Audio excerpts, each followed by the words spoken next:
Herkese merhaba. Kanalıma ve mutfağıma hoş geldiniz. Bugün sizlerle öksürüğe çok iyi gelebilecek bir çay hazırlayacağız. Malum sonbahar geldi. Öksürük mevsimi.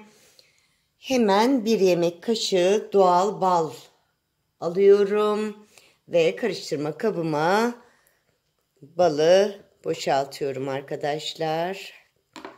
Evet, balımı şöyle gösterebilirim. Petekli, kenarından süzmüş balı kullanıyorum. Bir yemek kaşığı balı karıştırma kabıma aldım. Balın üzerine ise bir yemek kaşığı üzüm sirkesini ekliyorum. Üzerine ise limon ekleyeceğiz. Limonumuzu hemen sıkıyorum. Yine limonumuzdan da bir yemek kaşığı olacak kadar karışımımıza ekliyorum.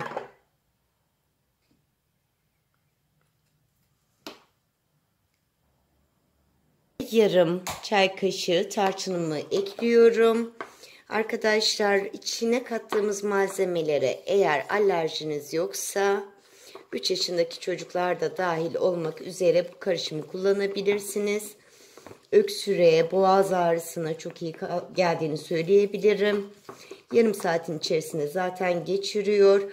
Eğer bu karışımı kullanıp da boğazınızdaki ağrıda hafifleme, düzelme olmadıysa lütfen doktorunuza başvurun diyoruz. Ve son bir malzeme kaldı. Evet sevgili dostlarım, kaynar su döküyorum. Son malzememiz ise kaynar su. Tarçını ile birlikte içeceğiz. Süzme yapmayacağız. Sabah akşam olmak üzere kullanabilirsiniz. Hatta akşam içtiğiniz zaman zaten geçecektir. Bu nedenle sabah akşama bile gerek kalmayacaktır.